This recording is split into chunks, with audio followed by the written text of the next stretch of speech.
In a small hidden corner of West Virginia, there is a family that speaks without words. In Odd, Raleigh County, the Whitakers have lived for generations behind their own fences, where visitors are rare and strangers are not welcomed. They are bound by blood, closer than most families would ever dare to be, and by a history that cannot be untangled.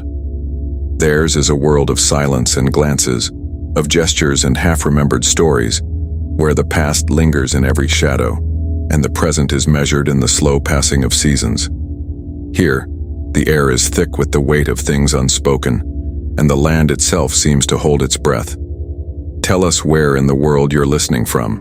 Some stories travel far, but few are ever meant to. The Whitakers' home sits at the end of a narrow, rutted road, hemmed in by trees that have grown tall and close, as if to shield the family from the eyes of the world. The house is old, its boards weathered and gray, the porch sagging under the burden of years.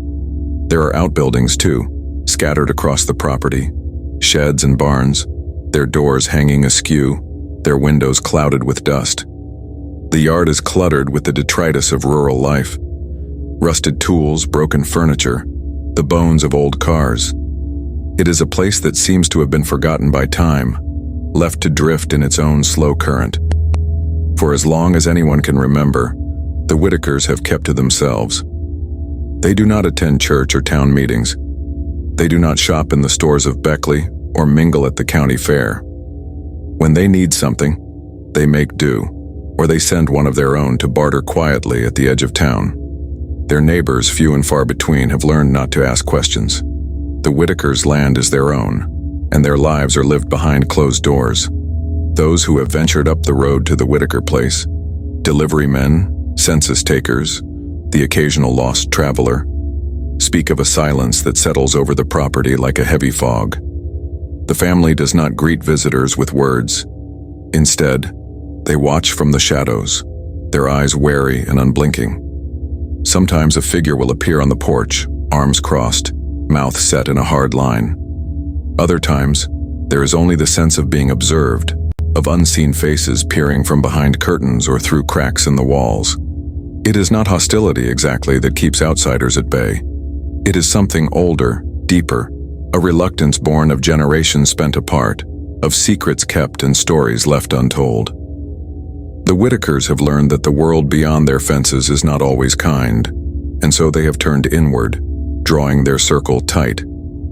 In this way, they have survived, year after year, decade after decade, while the world outside has changed and moved on.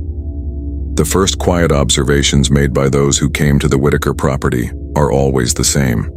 The stillness, the watchfulness, the sense of being tolerated but not welcomed. There are no invitations to step inside, no offers of coffee or conversation. Instead, there is a careful distance, a line that is never crossed. The family members move with a kind of caution, their gestures deliberate, their voices, when they are heard at all, low and indistinct. Some visitors have described the feeling as stepping into another time or another world altogether. The rhythms of life here are slow and unhurried, dictated by the needs of the land and the limits of the family's own resources. There is a sense of endurance, of lives lived in quiet defiance of the outside world. And always, there is the silence, a silence that is both shield and prison, both comfort and curse. In Odd, West Virginia, the Whitakers remain a mystery, their lives unfolding in the shadows, their secrets kept close. Theirs is a story that few have witnessed and fewer still have understood. But for those who have stood at the edge of their world, there is no forgetting the feeling of being watched, of being measured, and of knowing that some stories are not meant to be told. The first recorded encounters between outsiders and the Whitakers are remembered not for what was said, but for what was not. The silence that greeted a stranger at the edge of their yard was not empty, but full of the weight of eyes, the tension of bodies poised to retreat or defend. The Whitakers did not come forward with handshakes or smiles. Instead, they lingered in the half-light of the porch or behind the warped screen door, their faces unreadable, their movements slow and deliberate. When a visitor called out, the response was rarely a word. Sometimes, a member of the family would answer with a grunt, a low sound that seemed to come from deep in the chest. Other times, there was only a sharp guttural bark, not quite human, not quite animal, but something in between. These sounds were not meant to frighten, but to communicate a boundary, a warning that the world inside the fence was not the same as the world outside. Gestures took the place of language. A hand raised, palm out, meant stop. A finger pointed to the ground meant wait. Sometimes a family member would shuffle forward, eyes averted, and make a circling motion with their hand as if to say, "Go around, not through." The rules were unspoken but clear. The Whitakers had learned to protect themselves not with words, but with silence and with signs. Those who stayed long enough to watch saw the way the family moved together, almost as a single organism. There was a rhythm to their interactions, a choreography of glances and nods. One would grunt, and another would respond with a bark. A third might laugh, a high, thin sound that echoed off the trees. It was a language of its own, shaped by years of isolation and necessity. Children, when they appeared, were even more wary. They clung to the edges of the house, peering out from behind doorframes or the skirts of older relatives. Their eyes were wide, their faces solemn. If spoken to, they would not answer, but might mimic the sounds of the adults. A quick bark, a low hum, a series of clicks with the tongue. It was as if speech itself had become a foreign thing, something to be used only among themselves, and only when necessary. The older members of the family were the most guarded. Their faces were lined and weathered, their eyes sharp and suspicious. They watched every movement, every gesture as if weighing the intentions behind them. If an outsider lingered too long or stepped too close, the elders would step forward, their bodies tense, their hands clenched at their sides. Sometimes they would utter a single word, "Go," but more often, they relied on the old signals, a shake of the head, a wave of the hand, a sound that was neither welcome nor threat, but something in between. There were stories among the locals of visitors who had tried to force conversation, who had pressed too hard for answers. These stories always ended the same way. With the visitor retreating down the rutted road, the Whitakers watching from the shadows, their faces unreadable. No one ever spoke of violence, but the sense of unease lingered long after the encounter was over. It was as if the family's silence was a kind of armor, a way of keeping the world at bay. Some who came to the Whitaker property brought gifts, food, clothing, small comforts. These were accepted with a nod or a grunt, but never with thanks. The exchange was wordless, transactional, a brief crossing of worlds that left both sides unchanged. The gifts were taken inside, the door closed, and the silence returned. Over time, the people of Odd learned to respect the boundaries the Whitakers had drawn. They stopped sending strangers up the road. They stopped asking questions. The family was left to themselves, their world shrinking ever smaller, their language growing ever more private. The sounds that echoed across their yard, the barks, the grunts, the laughter, became part of the landscape, as familiar as the wind in the trees or the creak of the old porch. For those who witnessed these encounters, there was a sense of having glimpsed something ancient, something that belonged to another time. The Whitakers' way of communicating was not a lack but a choice, a way of surviving in a world that had never truly welcomed them.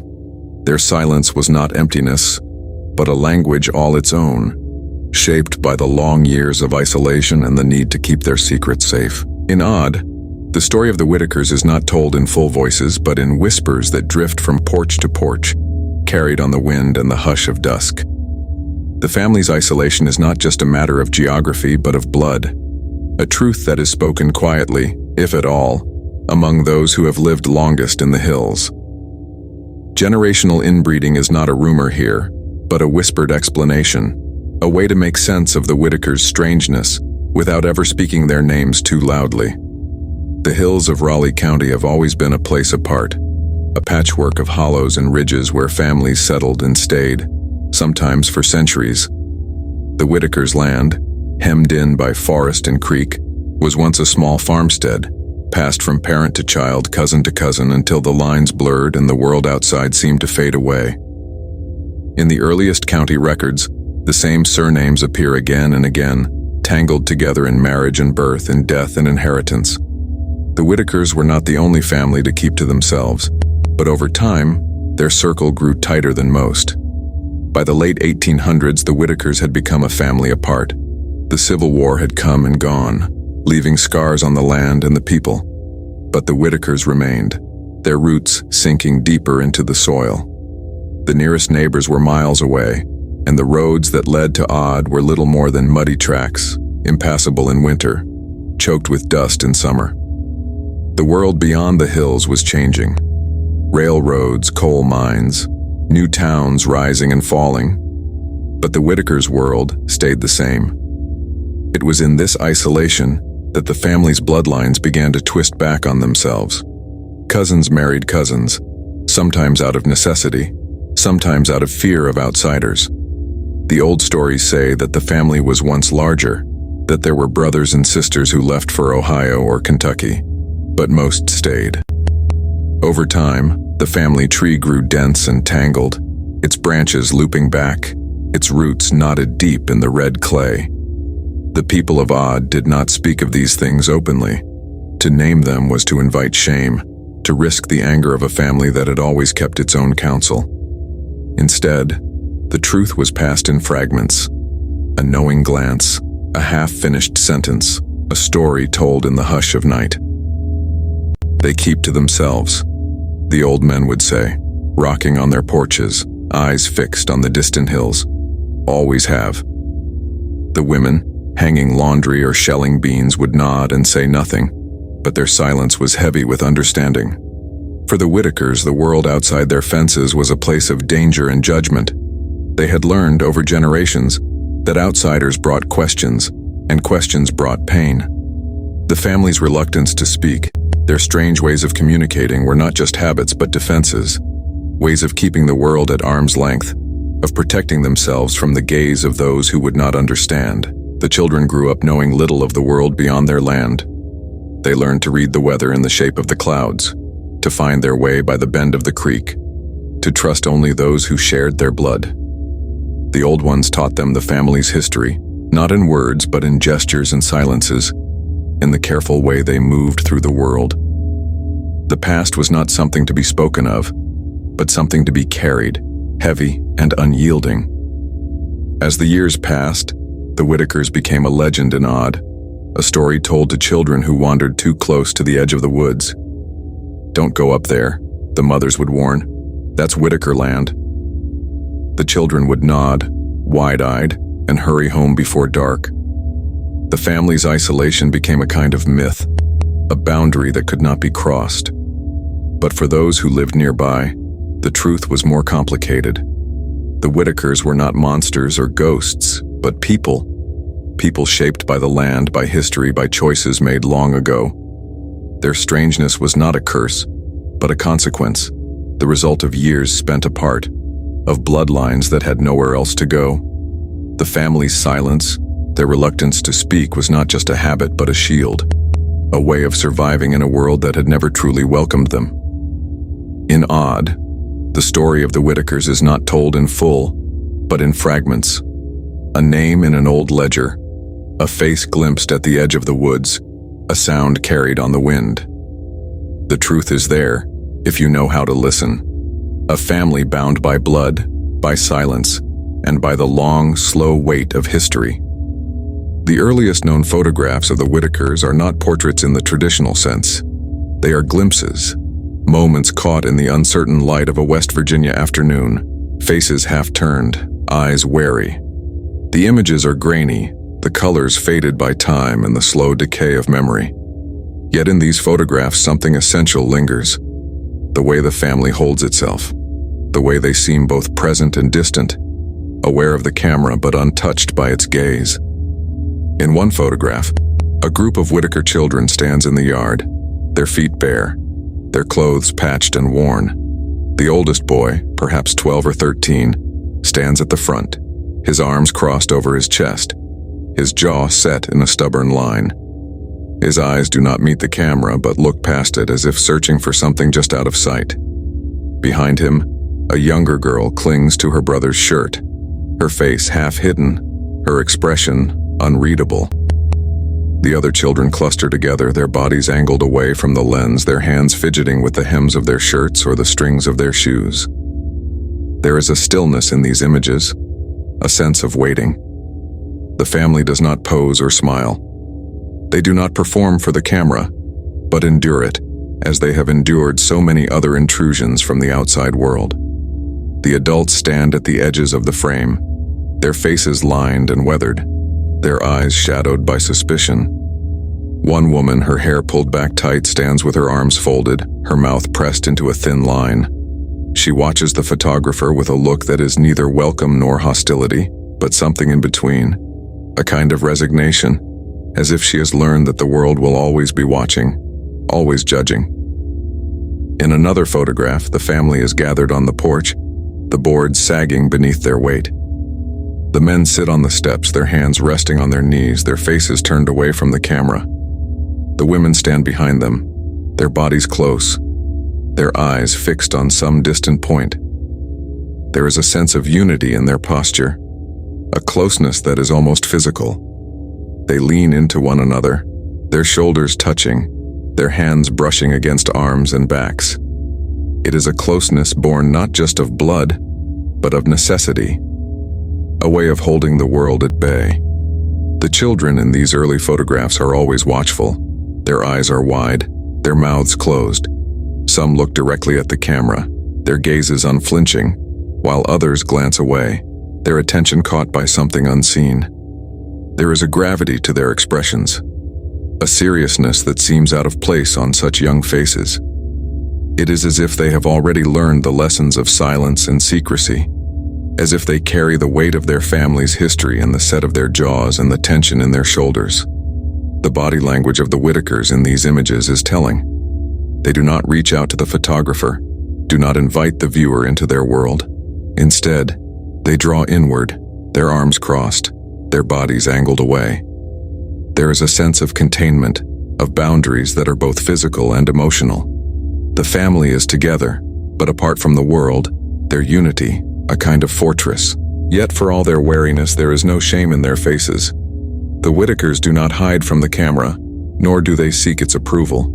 They are simply themselves, shaped by the land, by the years of isolation, by the choices and circumstances that have brought them to this place. Their expressions are not defiant but resolute.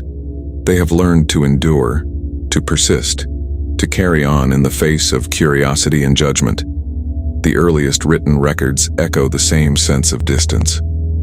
Census takers note the family's reluctance to answer questions, their tendency to respond with shrugs or single words. Neighbors recall seeing the Whitakers at the edge of their property, watching but never approaching, their faces unreadable.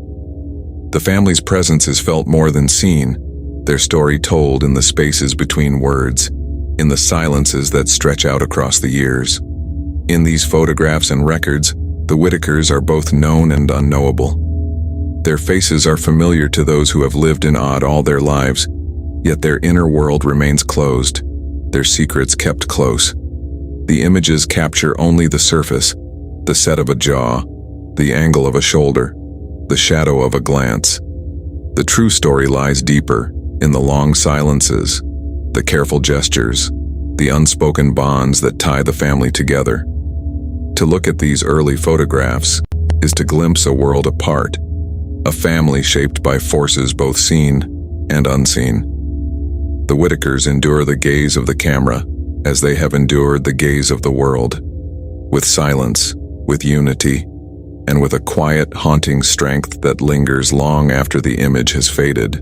When Mark Laita first made his way up the narrow, winding road to the Whitaker home, he did not arrive with the brashness of a documentarian seeking spectacle. He came quietly, camera in hand, his footsteps muffled by the thick carpet of leaves and the hush that always seemed to settle over the property. The day was heavy with the scent of earth and wood smoke, the air close and still, as if the land itself was holding its breath.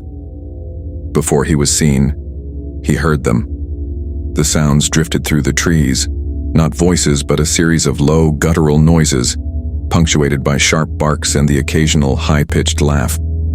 It was a language of its own, woven from the threads of necessity and habit, shaped by years of speaking only to one another. The sounds were not loud, but they carried, echoing off the old boards of the house and the rusted metal of the outbuildings. Laita paused at the edge of the yard, careful not to step too close, not to break the invisible line that separated the Whitakers' world from his own. He waited, camera lowered, his presence announced only by the crunch of gravel beneath his boots. The family did not rush to meet him. Instead, there was a slow, deliberate movement, a shifting of shadows behind the porch screen, a flicker of faces at the windows. The Whitakers watched him as they watched all outsiders, with caution, with suspicion, with the silent calculation of people who have learned to expect little from those who come from beyond the trees. The first to approach was an older man, his hair gone to gray, his face marked by the deep lines of sun and worry. He moved with a careful, measured gait, his eyes never leaving Laita's face. Behind him, a younger woman hovered, her hands twisting in the fabric of her skirt, her gaze darting from the stranger to the house and back again. There was no greeting, no invitation to come closer. Instead, the man stopped a few yards away, his body angled protectively between Laita and the rest of the family.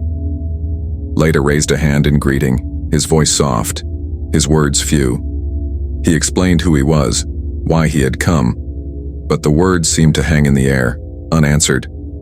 The man grunted, a sound that might have meant acknowledgement or dismissal. The woman made a low, humming noise, her eyes never quite meeting Laita's.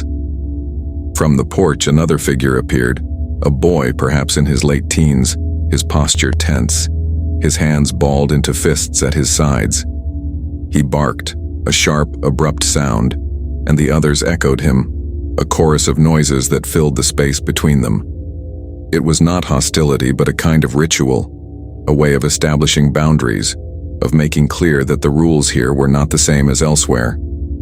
Laita did not press. He stood quietly, camera still at his side, waiting for permission that might never come. The family watched him, their faces unreadable, their bodies close together, a wall of flesh and bone and silence. After a long moment, the older man gestured, a small, almost imperceptible motion of his hand, as if to say, "You may look, but do not come closer." Laita nodded, understanding the limits of what was being offered. He lifted his camera, moving slowly, careful not to startle. The Whitakers did not pose. They did not smile. They simply stood as they were, their eyes fixed on some point beyond the lens, their expressions unchanged. The sounds continued. The grunts, the barks, the low rhythmic humming. It was a kind of music, strange and haunting, a language that spoke of years spent apart, of secrets kept and shared only among themselves. Laita listened, letting the sounds wash over him, letting the silence fill the spaces between. As he worked, more family members emerged from the house, drawn by curiosity or caution. An older woman, her hair pulled back in a tight knot, stood at the edge of the porch, her arms folded, her gaze sharp and appraising. A younger boy, barefoot and wild-eyed, circled the yard, never coming too close, his movements quick and nervous. The family moved together, always aware of one another, always keeping the outsider at a careful distance. There were moments of connection, a glance held a second too long, a brief, flickering smile that vanished as quickly as it appeared. But mostly, there was the silence, the weight of years spent apart from the world, the sense that everything important was happening just out of sight, just beyond the reach of words. When Laita finally lowered his camera, the family retreated as quietly as they had appeared, slipping back into the shadows of the house, the door closing softly behind them. The sounds faded, replaced by the rustle of leaves and the distant call of a bird. Laita stood alone in the yard, the weight of what he had witnessed settling over him like a shroud. He left the Whitaker property as he had found it, unchanged, untouched, the silence closing in behind him. The family remained, their world intact, their secrets safe for another day. And in the hush that followed, the echoes of their strange, haunting language lingered, a reminder of all that could not be spoken, all that would remain forever just out of reach.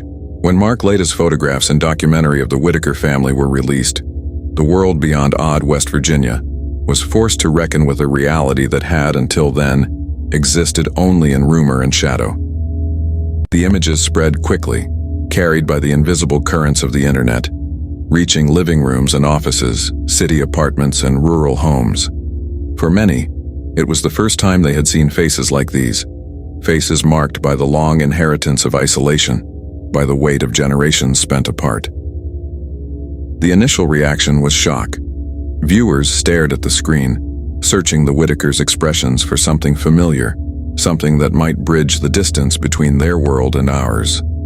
But the faces in Laita's photographs did not offer easy answers. They were closed, guarded, shaped by a life that most could not imagine. The family's silence, their strange language of grunts and barks, unsettled those who watched. It was not just the unfamiliarity of their communication, but the sense that something essential had been lost, or perhaps preserved, in their separation from the world. Fascination followed quickly on the heels of shock. The story of the Whitakers became a kind of modern folklore, passed from person to person, dissected in online forums, and whispered about in the quiet hours of the night. People wanted to know more. How had this family come to live this way? What secrets did their silence conceal? The questions multiplied, each one more insistent than the last, but the answers remained elusive, hidden behind the same fences and silences that had protected the Whitakers for generations. Yet beneath the fascination, there was a deeper, more troubling current, a sense of moral unease. Some viewers recoiled from what they saw, uncomfortable with the act of looking, of turning the family's private world into a spectacle. They wondered if the camera's gaze was a kind of trespass, if the act of witnessing was itself a violation. The images lingered in the mind, not because of their strangeness, but because of the questions they raised about the boundaries between curiosity and respect, between understanding and exploitation. For others, the photographs were a mirror, reflecting back the uncomfortable truths of their own lives. They saw in the Whitakers' isolation a version of their own loneliness, their own longing for connection. The family's silence became a symbol, a reminder of all the ways people can be separated from one another, by geography, by circumstance, by the slow, grinding weight of history. The story of the Whitakers was not just about one family in West Virginia, but about the human cost of being left behind.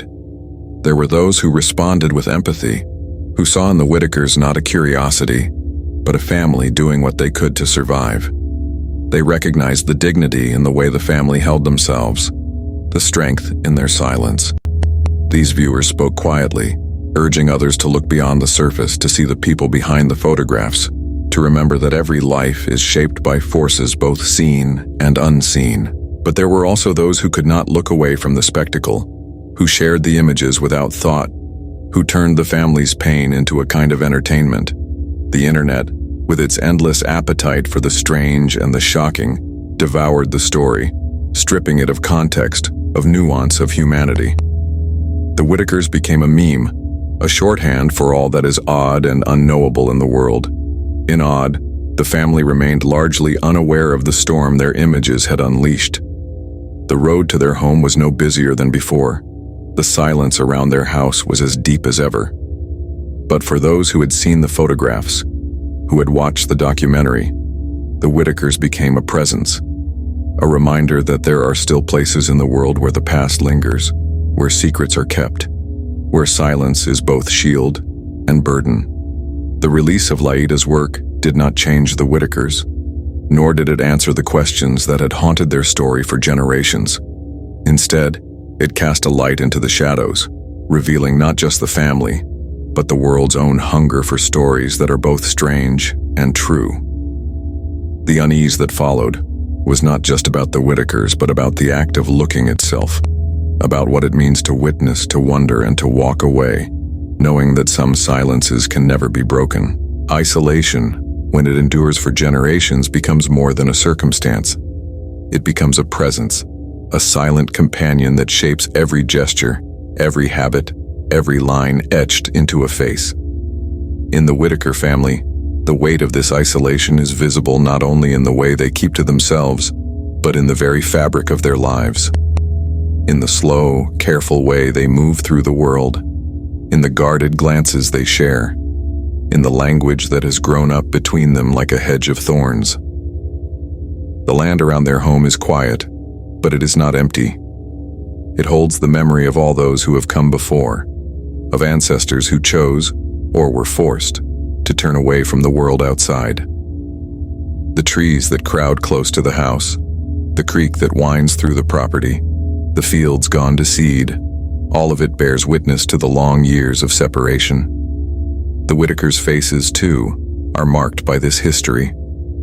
There is a sameness to their features, a repetition of eyes and jaws and cheekbones, as if the family tree has folded in on itself, its branches growing ever closer. Habits, once formed in isolation, become tradition. The Whitakers' reluctance to speak, their reliance on gestures and sounds, is not simply a quirk, but a way of being that has been passed down like a family heirloom. The children learn it from their elders, not through instruction, but through imitation, watching, listening, absorbing the rhythms of silence and sound. In this way, the family's isolation is both shield and inheritance, a pattern that repeats itself with each new generation.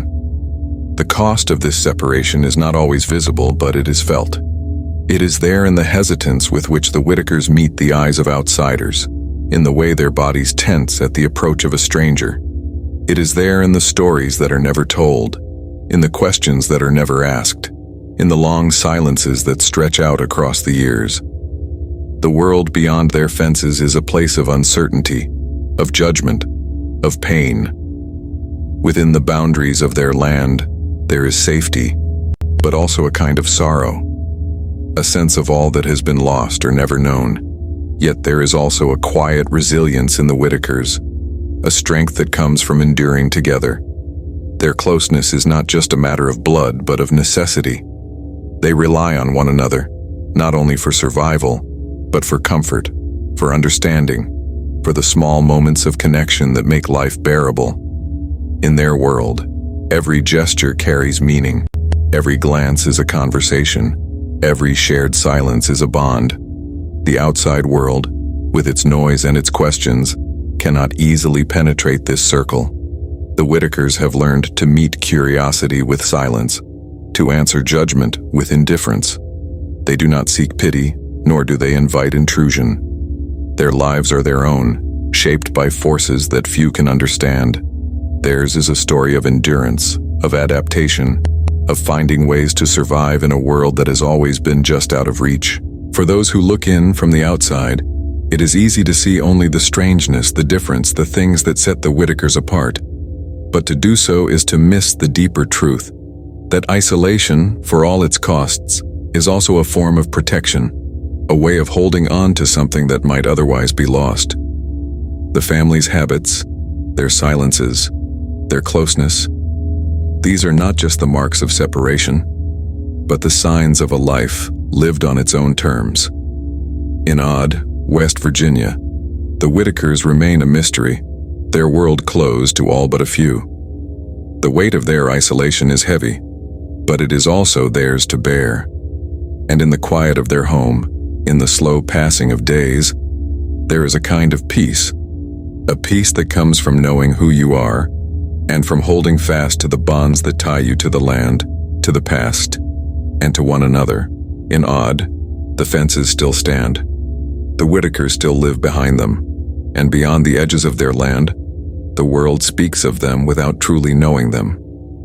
The sun sets quietly over the hills, drawing long shadows across the yard where the family moves in slow, familiar patterns. The house, with its sagging porch and weathered boards, glows faintly in the last light, a silent witness to all that has passed within its walls. The air is thick with the scent of earth and wood smoke, the hush of evening settling over the land like a blanket. Inside, The Whitakers gather, their voices low, their gestures careful, their silence is deep and unbroken. The world outside their fences is vast and restless, full of questions and judgments, of stories told and retold until the truth is lost in the telling. But here, in the quiet heart of Odd, the family endures. Their lives are measured not in headlines or rumors, but in the slow rhythm of days, in the rituals of survival, in the bonds that have held them together through years of hardship and change. There is a kind of dignity in their endurance, a strength that comes from living close to the land and to one another. The Whitakers do not ask for understanding, nor do they seek the world's approval. Their story is not one of spectacle, but of survival, of finding ways to persist in the face of silence, of holding fast to what is known and trusted, even as the world beyond grows ever more distant. For those who have stood at the edge of their world, who have glimpsed the family through the shifting light and the tangled branches, there is a sense of having witnessed something rare and fragile. The Whitakers' lives are shaped by forces both seen and unseen, by the long inheritance of isolation, by the choices and circumstances that have set them apart. Their silence is not emptiness, but a language all its own, a way of marking the boundaries between what is shared and what is kept close, between the known and the unknowable. As night falls, the sounds of the outside world fade away, replaced by the quiet music of the family's own making. The low hum of voices, the soft shuffle of feet, the gentle creak of the old house settling into darkness. The fences, weathered and leaning, stand as they always have, not just as barriers, but as markers of a world apart, a world where the past lingers, where secrets are kept, where the bonds of blood and silence endure. And so the story continues, carried on the wind and in the hush of the hills, whispered from one generation to the next. In Odd, the Whitakers remain, their lives unfolding in the shadows, their secrets safe behind the fences that have always marked the edge of their world. The world may watch, may wonder, may speak their name in awe or unease, but the truth of their lives belongs to them alone, a truth shaped by silence, by endurance, and by the quiet, haunting strength that endures when all else has faded away. Thank you for listening and for walking with us through the quiet shadows of Odd, West Virginia. Stories like the Whitakers linger long after the telling, not because of spectacle, but because of the questions they leave behind. What does it mean to live apart? What do we owe to those whose lives are shaped by silence and secrecy? And how do we honor the dignity of people whose worlds we can never fully enter? We invite you now to share your thoughts. What did you feel as you listened? What questions did this story raise for you? Have you ever known a place or a family marked by the weight of isolation? Your reflections help us understand not just the story, but the world we all share, with its boundaries, its mysteries, and its quiet, enduring strength. Leave a comment, send a message, or share this episode with someone who values stories told with care. And as always, thank you for listening, for bearing witness, for honoring the silences, and for remembering that every life, no matter how hidden, is shaped by forces both seen and unseen. Until next time, keep your mind open, your heart gentle, and your curiosity respectful. Some stories travel far, but the ones that matter most are those we carry with us, quietly, into the dark.